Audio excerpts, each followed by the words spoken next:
모세가 죽기 전에 이스라엘 백성들에게 고별 설교를 하면서 이스라엘이여 너는 행복한 사람이로다라는 선언을 한 적이 있습니다. 그들은 지금 여전히 광야에서 생활을 하고 있습니다. 집도 또 그들의 땅도 없었고 나그네 세월을 40년 동안 살아왔죠.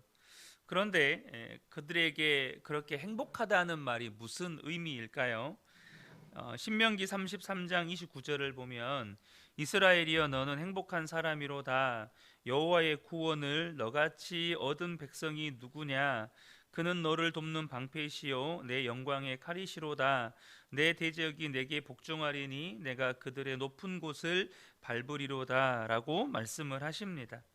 그러니까 하나님의 놀라운 기적으로 출애굽을 하고 구원받은 이스라엘 백성들, 그것 하나만 가지고도 집도 없고 땅도 없고 40년 광야 나그네 생활을 해왔지만 여전히 그들은 행복하다라고 모세가 선언하는 것입니다.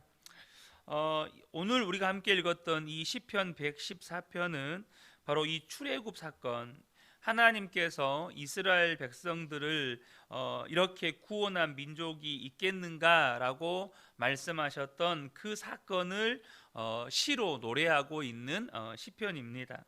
3절부터 6절을 보면 바다는 그들을 보고 도망쳤고 요단강은 뒤로 물러났으며 산들은 순양처럼 뛰놀고 언덕들도 새끼 양처럼 뛰놀았다. 바다야 너는 어찌하여 도망을 쳤느냐 요단강아 너는 어찌하여 뒤로 물러났느냐 산들아 너희는 어찌하여 순양처럼 뛰놀았느냐 언덕들아 너희는 어찌하여 새끼 양처럼 뛰놀았느냐. 그러니까 지금 마치 어떤 영상을 보는 것처럼 홍해가 갈라지고 요단강이 중간에서 끊겨지고 또 모세가 하나님의 말씀을 받을 때는 지진이 일어나서 산과 언덕이 요동을 치는 장면을 이렇게 묘사를 해주고 있는 거예요. 여러분, 하나님은 이처럼 기적의 하나님이십니다. 그런데 이런 성경에 나오는 기적에 대해서 읽으면서도 별 감동이 없는 성도님들도 참 많습니다. 뭐 성경에는 늘 그런 기적에 대한 이야기들이 기록되어 있으니까 심지어 이런 기적과 같은 내용들에 대해서 단군 신화와 같은 이야기라고 사람들에 의해서 이렇게 꾸며진 이야기라고 생각하시는 분들조차 있을 정도입니다. 그러니 성경에 이런 기적 같은 하나님의 역사들이 기록이 될 때 그것이 은혜가 되겠느냐는 거예요. 그렇게 생각하는 이유는 실제로 자신의 삶 가운데 하나님의 기적이라는 것을 경험해 본 일이 없기 때문입니다. 하나님께서 내 삶에 이런 일을 행하셨네. 하나님께서 내 삶에 이런 기적을 일으키셨네. 이런 것을 경험해 보지를 못하니 성경에 나오는 기적의 역사들은 그냥 지어낸 이야기처럼 보이는 거죠. 성경에 수많은 그런 기적들이 기록되어 있는데 내 삶에는 그런 하나님의 기적을 경험할 수 없으니 어떻게 그게 믿어지겠느냐는 것이죠. 저도 한때 이렇게 미성숙했을 때 그런 생각들을 해본 적이 참 많습니다. 하나님이 나에게도 기적같이 하나님의 영광이나 또 하나님의 어떤 환상이나 이런 것들을 좀 보여주시면 얼마나 좋을까. 하나님께서 계시다는 것을 실제로 정말 확연하게 인정할 수밖에 없을 정도로 그렇게 기적을 베풀어 주시면 얼마나 좋을까, 이런 생각을 한 적이 참 많았습니다. 여러분, 우리가 하나님에게 대해 기대한 것이 큰 거 아니잖아요.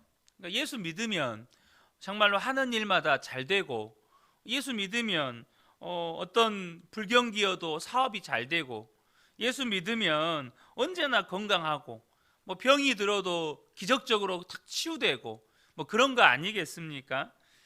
천지를 지으신 하나님이 그 정도쯤이야 일도 아니죠. 예수 믿는 사람은 누구라도 하는 일마다 이런 마이다스의 손처럼 하는 일마다 막 잘 돼요.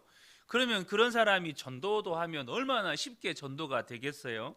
예수 믿으면 다 잘 된다고 하니까. 그래서 주변에 있는 사람들에게, 어떤 어려움이 있는 사람들에게 한번 예수 믿고 교회 나와보라고 하면 그 전도의 말에도 좀 권위가 있지 않겠습니까? 우리가 그런 철없는 생각을 해요. 뭐 저도 목회를 하고 있지만 지금도 그런 생각을 가끔 할 때가 있어요. 하나님께서 정말 기적으로 역사해 주시면 좋겠다, 이런 생각을 왜 하지 않겠어요? 제가 예배가 끝날 때마다 성도님들의 치유와 회복을 위해서 기도하잖아요. 제 마음 가운데 그렇게 기도를 하면서도 한편으로는 와, 이렇게 기도할 때 정말 기적적으로 딱 나으면 참 좋겠다, 이런 생각을 속에서 하면서 기도할 때도 있어요. 그런데 여러분, 우리가 한번 이런 마음의 소원들을 하나님 앞에 이야기할 때 우리가 정직하게 질문해 봐야 될 것이 있습니다. 그게 뭐냐면, 하나님이 우리의 삶에 정말로 기적을 행하시면 우리가 하나님을 더 잘 믿게 될까라는 거예요. 하나님이 정말로 내가 원하는 엘리야와 같이 하늘에서 불을 내리고, 혹은 내가 원하는 어떤 일이 기적과도 같이 우리의 삶에 실현됐을 때 정말로 우리의 믿음은 정말로 더 성숙해지고 성장하게 되는 것일까라는 부분이에요. 그럴 거라고 생각이 되는데 실제로는 그렇지 않다는 것입니다. 출애굽할 때 하나님이 엄청난 기적을 행하셨잖아요. 애굽에서 10가지 재앙을 행하셨고, 홍해를 가르셨고, 구름 기둥과 불 기둥으로 이스라엘 백성들을 인도하셨고 보호하셨습니다. 반석에서는 물이 나게 하셨고, 하늘에서 만나와 메추라기를 내리셨습니다. 모세가 시내산에서 십계명을 받을 때는 본문의 말씀처럼 산에서 불이 임하여 진동을 했죠. 그러니까 하나님이 살아 계시다는 것을 믿지 않을 수 없을 만큼, 믿지 않는 것이 도리어 기적이라고 할 만큼 하나님은 그런 수많은 기적들을 행하셨어요. 자, 그러면 그 후로부터 이스라엘 백성들은 그 기적 때문에 하나님을 정말 잘 믿었고, 하나님의 말씀대로 살았고, 항상 기뻐하고 범사에 감사하고 사랑만 하며 살았느냐 하는 거죠. 우리가 성경을 읽어보면 잘 아시겠지만 참 이해가 되지 않을 정도로 이스라엘 백성들은 하나님의 기적을 경험하고도 출애굽한 지 얼마 되지 않아서 원망하고 불평하고, 또 얼마 가지 않아서 금송아지 우상 만들고, 또 얼마 가지 않아서 모세와 아론을 돌로 쳐서 죽이려고 하고 그랬었습니다. 그것이 기적을 경험한 이스라엘 백성들의 모습이었어요. 여러분, 하나님은 다 아셔요. 우리가 믿음을 바로 갖게 되고 성숙한 믿음을 갖게 되는 일은 기적으로 되는 일이 아니라는 거예요. 만약에 하나님이 기적을 행하시면 사람들이 다 예수 믿고 성숙한 믿음을 가지게 된다면 하나님은 틀림없이 그렇게 하셨을 거예요. 그런데 믿음은 기적으로 생기는 게 아니고요. 믿음은 예수님과의 인격적인 관계로 인하여서 생기는 겁니다. 믿음은 기적의 결과물이 아니고 예수님과의 인격적인 관계의 산물이라는 거예요. 우리가 잘 아는 계시록 3장 20절 말씀을 보면, 볼지어다 내가 문 밖에 서서 두드리노니 누구든지 내 음성을 듣고 문을 열면 내가 그에게로 들어가 그와 더불어 먹고 그는 나와 더불어 먹으리라 라고 말씀하십니다. 예수님께서 우리 안에 들어오시는, 우리가 예수님을 영접하게 되는 사건을 대표적으로 묘사해주는, 설명해주는 말씀이죠. 예수님께서 우리의 문을 두드리신다, 우리에게 복음의 메시지, 하나님의 말씀을 전하실 때 우리가 그 말씀을 아멘으로 받고 우리가 그 말씀 앞에 믿음으로 순종하며 나아갈 때, 그렇게 예수님과의 인격적인 관계 속에서 우리의 믿음은 자라고 또 자라고 자라나는 것입니다. 예수님이 우리 안에 들어오셔서 우리와 계속해서 교제를 나누심으로 인하여서 우리의 믿음은 자라가는 거예요. 그래서 예수님의 공생의 사역을 보면 분명히 초기에는 병자도 고치시고 귀신도 쫓아내시고 수많은 기적들을 행하셨지만 예수님의 공생의 사역의 말미로 가면 갈수록 예수님이 행하시는 기적이 줄어듭니다. 그리고는 예수님께서 어느 순간부터는 아예 기적을 행하시는 걸 중단하세요. 예수님께서 오병이어의 기적을 행하셨을 때 사람들이 벌떼같이 몰려들어서 예수님을 왕으로 이렇게 옹립하려고 했습니다. 그런데 그렇게 몰려든 유대인들에게 예수님이 찬물을 끼얹는 말씀을 하세요. 요한복음 6장 48절과 51절을 보면 내가 곧 생명의 떡이니라, 나는 하늘에서 내려온 살아있는 떡이니 사람이 이 떡을 먹으면 영생하리라. 내가 줄 떡은 곧 세상의 생명을 위한 내 살이니라 하시니라 라고 말씀합니다. 그러니까 떡을 얻어 먹으러 온 유대인들에게 내가 생명의 떡이고 나를 먹으면 영생한다 라고 말씀하시니까 유대인들이 기겁을 한 거죠. 아니 도대체 이게 무슨 말이냐, 자기 살을 먹으라니, 자기 살을 먹으면 영생한다니, 그렇게 이렇게 웅성웅성 되지 않겠어요? 그때 예수님께서 이제 한 걸음 더 나가셔요.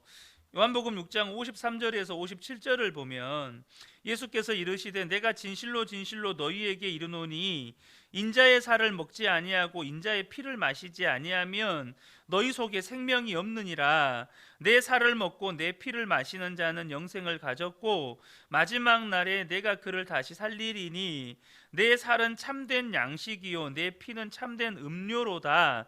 내 살을 먹고 내 피를 마시는 자는 내 안에 거하고 나도 그의 안에 거하나니 살아계신 아버지께서 나를 보내심에 내가 아버지로 말미암아 사는 것 같이 나를 먹는 그 사람도 나로 말미암아 살리라. 당시에 제자들도 이 말씀이 뭔 말인지를 몰랐습니다. 그런데 나중에 성찬을 하면서 이 말씀이 무슨 의미인지를 이들이 명확하게 알게 되는 거예요.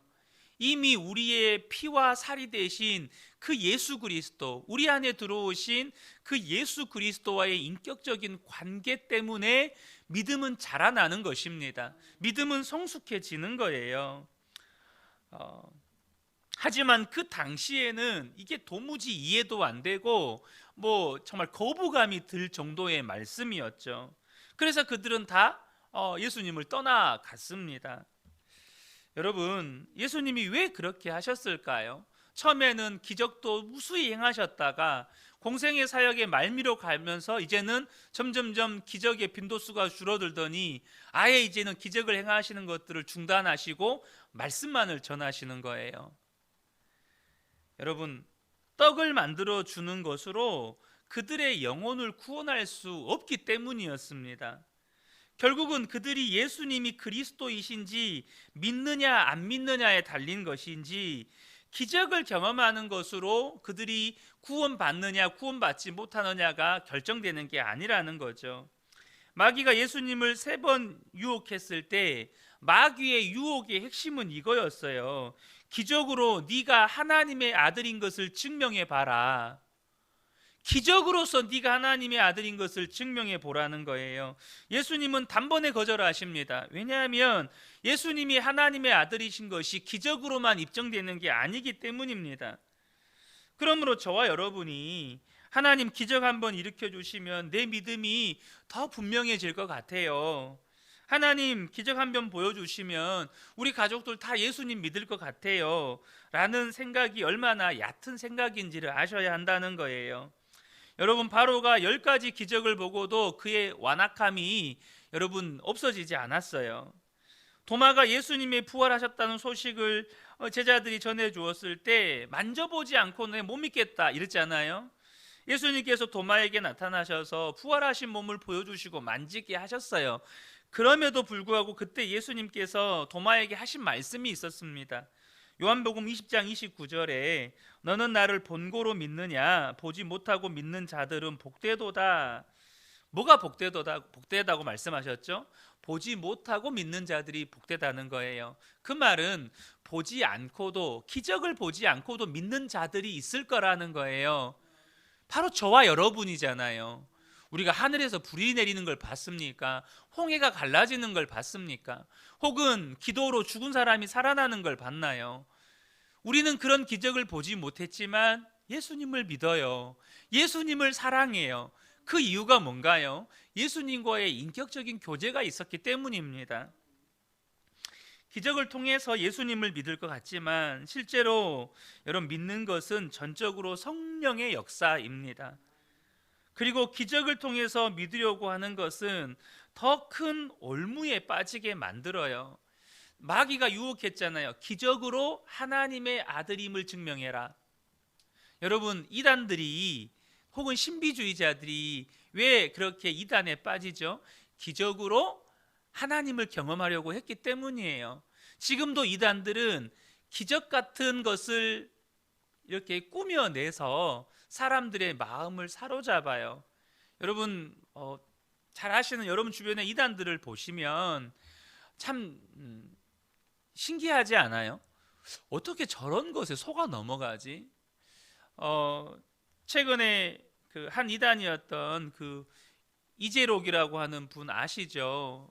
그분을 그 이단을 다룬 시사 고발 프로그램을 보면 너무너무 황당무계해요. 무슨 말이냐? 그곳에 있는 분들에게 결핵 환자들이 많았대요.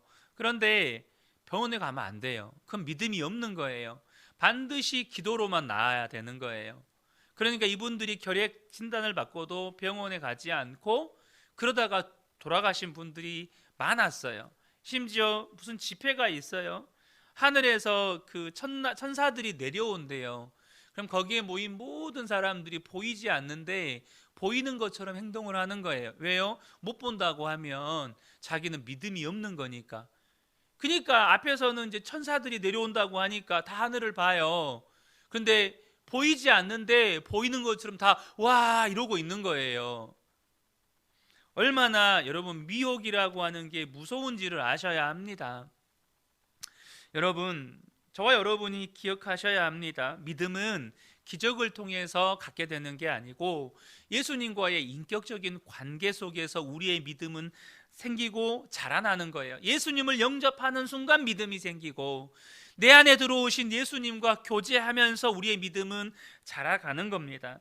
자, 그러면 하나님께서 지금은 기적을 행하시지 않는 것인가? 그렇지 않다는 겁니다.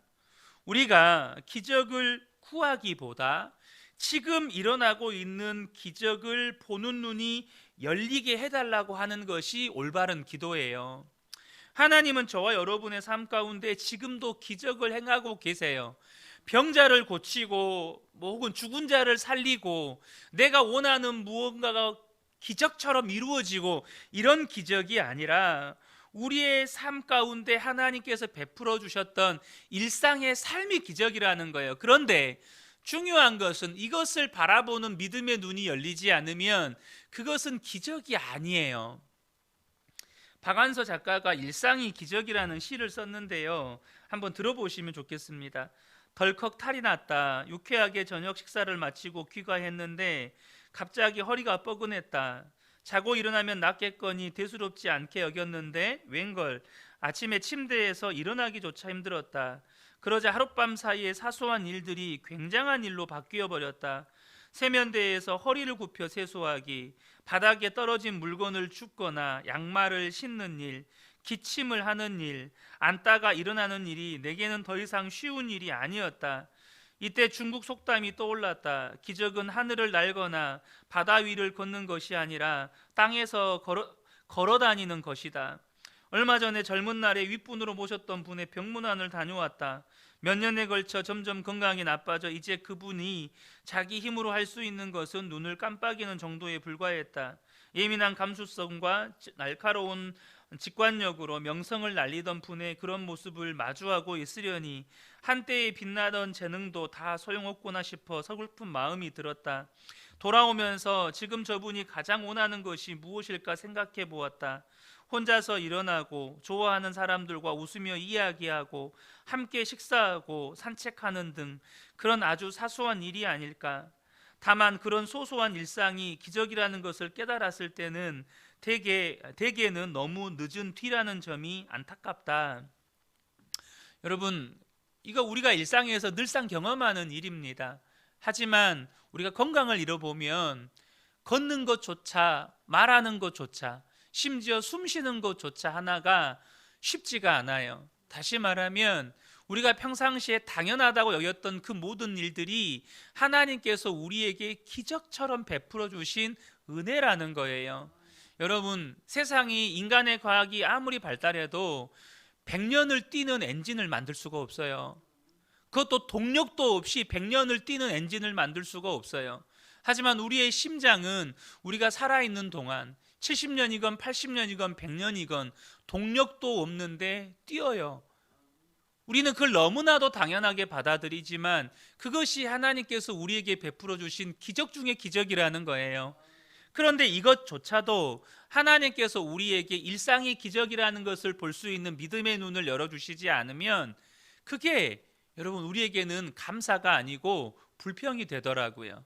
아침에 가족과 식사하는 거, 우리가 오늘도 내게 주어진 일터로 나아가는 거, 운전을 할 수 있고 걸어갈 수 있고 대중교통을 탈 수 있고 식사를 할 수 있고, 이 모든 것이 하나님께서 우리에게 베푸신 기적과도 같은 은혜이지만 이것을 보는 눈이 없으면 내가 좀 더 좋은 차를 타지 못해서, 내가 좀 더 좋은 집에 살지 못해서, 내가 좀 더 많은 월급을 받지 못해서, 내가 좀 더 갖지 못해서 내게 있는 이것들이 감사가 아니라 불평이 되는 거예요. 사랑하는 성도 여러분, 저와 여러분에게 이 은혜가 있기를 축복합니다. 오늘도 하나님은 우리의 삶 가운데 기적과도 같은 은혜를 베풀고 계세요. 그런데 그것을 보게 되는 것이 은혜입니다. 여러분, 두 가지를 꼭 기억하시면 좋겠습니다. 믿음은 기적을 통해서 우리에게 주어지는 게 아니고 예수님과의 인격적인 관계를 통해서 우리에게 주어지고 자라나게 된다는 겁니다. 기적은 죽은 사람이 살아나고 죽을 병이 갑자기 고쳐지고 이게 기적이 아니라 우리의 삶에 하나님께서 베풀어 주셨던 그 일상의 삶이 기적과도 같은 은혜라는 겁니다. 그러므로 오늘도 예수님과 함께 교제하면서 일상의 기적을 누리면서 사시는 복된 분들 되시기를 예수님의 이름으로 축복합니다. 아멘.